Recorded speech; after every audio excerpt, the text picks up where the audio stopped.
الله الرحمن الرحيم لا تمدن عينيك إلى ما متعنا به أزواجا منهم ولا تحزن عليهم واخفض جناحك للمؤمنين وقل إني أنا النذير المبين كما أنزلنا على المقتسمين الذين جعلوا القرآن عضين سورة الحجر 88 نمبر آیات تے 88 نمبر آیات سورة الحجر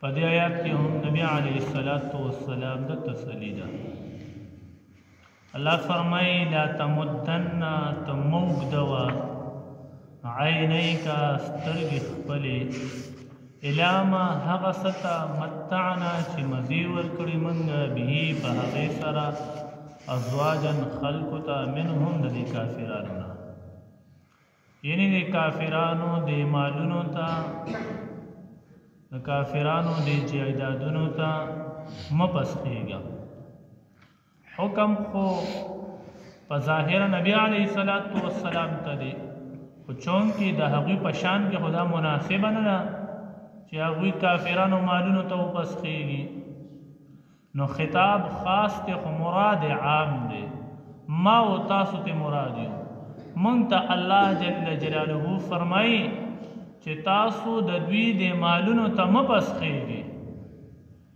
د دوی مالونو ته مه پسخېږئ بلکې تاسو له چې موږ دا کم څیز درکړی دی چې مراد ترنه قرآن مجید دی دا کم قرآن موږ تاسو ته درکړی دی د دنیا دا غونډ خزانه کرا جمع کی نو د قران هم نعمت چې دینه دا نشته بیا هم د قران برابر نه دي په دومره سونه را جمع کړی چې د زمکه او اسمان ته غونډ شي خو بیا هم د قران د نعمت برابر نه دي الله چې دا کم نعمت مونږ ته را کړی ولا تحسن عليهم او مغم جن کیږي په دې باندې نبی علیہ السلام په دې خپاو چې کافران ولې ایمان نه وروړي الله فرمایل ولا تحسن علیهم ته په دې باندې مخفه کېږه واخفض جناحك للمؤمنین او خپل وزر چې دی د مؤمنانو لپاره نرمه ساته کتا کا واخفض کتا کا جناحك خپل وزر للمؤمنین مؤمنانو لپاره وزر خو چون کې د مرغو لپاره وي دلته تنه مراد سره مراد تنه د نبی علیه السلام شفقت او مدافعت ده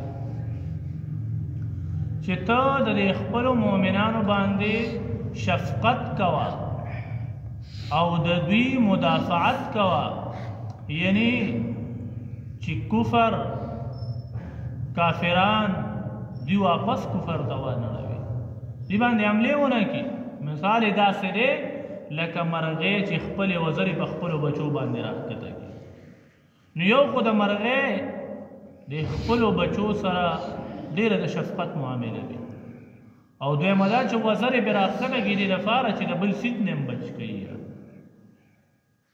یا تاسو مثال دا چرګې چارې ساتلي وي او دا بچي راوباسي نو کله چې دا مور داسې خطرناک څیز ویني نو دا د خپلې وزرې خورېږي او دا بچی غون په دې وزرو کې وردن نشي او د مور چې د بچو سره څومره شفقت وي نه دغه رنګ نبی علیه السلام ته فرمایي چې ته د مؤمنانو سره د شفقت معامله کوه او د دوی نه غیر چې دي نو دا دفع کوه په دې کې استادانو ته هم ډېر ادب دی او تعلیم دی چې دوی به د خپلو شاګردانو سره د شفقت او د محبت معامله چې دنه دا بساتي نرمی به وسره کوي مینا محبت ځان به ساتي وقل او قوایا انی انا النذیر المبین بشک زو يرون کې مخکارا بس خو تاسو د الله جل جلاله د عذاب نو يرو زه خو دې لراغلم چې تاسو الله یو غنئ او د الله جل جلاله سره څوک شریک چې نه دا ما جوړوي څوک د الله سره شریک جوړای الله باغی ته عذاب ورکړي کما انزلنا لکه څنګه چې موږ نازل کړی وو علی المقتسمین په تقسیمونکو باندې. څه مو نازل کړی وو؟ عذاب مو نازل کړی وو. نو زه تاسو د هغې عذاب نه یاروم لکه څنګه چې نازل شوی وو په مقتسمینو باندې. مقتسمین یا د تقسیم په معنی کې دی او یا د قسم په معنی کې دی. کو چېرې د تقسیم په معنی کې شي نو بیا ترې نه مراد یا یهود او نصارا دي چې دوی قرآن دا تقسیم کړی وو. بعضې په عیسی باندې به عمل کوو او په بعضې به یې نه کوو. یا خپل کتابونه تقسیم کړو چې په بعضې حصو به یې د هغې عمل کوو بعضو باندې به یې نه کوو. الله پې عذاب مسلط. یا مراد قسم دی او د دې نه مراد د صالح علیه السلام د قوم هغه 9 کسانو چې دوی په خلاف قسم وخوړو چې دوی به موږ قتلو. نو یا ترې نه مراد هغه خلک دی چې الله جل جلاله په هغې باندې عذاب چې دی نو نازل. یا مقتسمین د تقسیم په معنی کې کا د دې نه مراد کفار مکه و. تعیین نشته لا علی التعیین. خو کفار مکه ترې نه مراد و چې هغوی دا قرآن تقسیم کړی و. بعض به وی دا قرآن سحر دی، بعض به وی دا شعر شاعري ده او بعض به وی دا اساطیر الاولین دی. داسې تقسیم او یا راجحه قول دا دی چې د مقتسمین نه مراد دلته کې هغه مشرکین مکه هغه 14 کسان دي چې دوی به په لارو کې ناستو، لارې یې تقسیم کړی وې او د دې 14 کسانو ولید ابن مغیره چې و نو دا مشر و. لارې یې تقسیم کړی دی چې څوک د حج په موسم کې حج له راځي نو دوی به ورته وایي چې یاره دننه یو کس دی وګورئ هغه ساحر دی، چا به ورته وایي نه لکه هغه جادوګر دی، چا به وایي لکه هغه شاعر دی. او څوک چې د هغه سره میلاو شي او هغه د مور پلار نه جدا کوي. دا مختلف قسم حربې چا پې د جنونیت پتوې لګولې. دا خلک به راغله نو ولید ابن مغیره چې دا به په مین دروازه کې به دی ناست و. نو خلکو به له ده نه رایې واغوسته چې دا خلک دا 14 کسان دا رښتیا خبره کوي. نو ده به ورته ووایي چې هغه بلکل دا خلک رښتیا وایي. نو دې نه مراد دغه خلک الله جل جلاله په دغې خلکو باندې بیا عذاب نازل کړو. او تاسو ته وایي پته مو لګېده چې ډېر چې و نو دا په جنګ بدر کې مردار شول او څه چې و نو دا د جنګ بدر نه مخکې مردار شوي. الذین هغه خلک جعلوا القرآن عضین چې ګرځولی دی قرآن ټوکړې ټوکړې ګرځولی. څه مطلب؟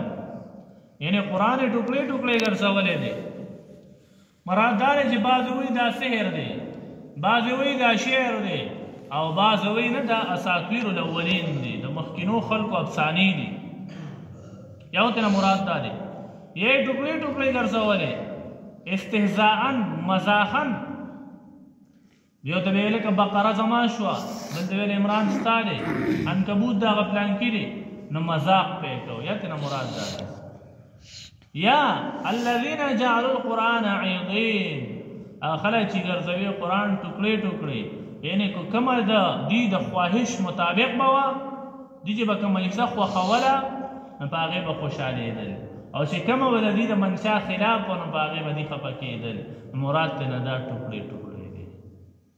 لا تمدن نبي علیه السلام ته تسلي ده موږدوه عینیکا سترګې خپلې الی ما هغه څه ته متعنا چې موږ به مزې ورکړي به په هغې سره ازواجا خلکو ته منهم د کافرانو نه. ولا تحزن علیهم مغمجن کېږه په دې باندې. واخفض جناحک للمؤمنین ښکته کوه درې خپلې مؤمنانو ته. وقل ووایه انی انا النذیر المبین بېشکه زه یرونکې یم واضحه. کما انزلنا علی المقتسمین یرونکې یم واضحه د څه نه؟ علی عذاب د عذاب نه یرونکې یم. کما انزلنا لکه څنګه چې نازل کړی موږ علی المقتسمین په هغه تقسیمونکو باندې یا په هغه قسم خوړونکو باندې عذاب مو نازل کړو. الذین هغه خلک جعلوا القرآن عضین چې ګرځولی دی قرآن ټوکړې ټوکړې. الحمدلله.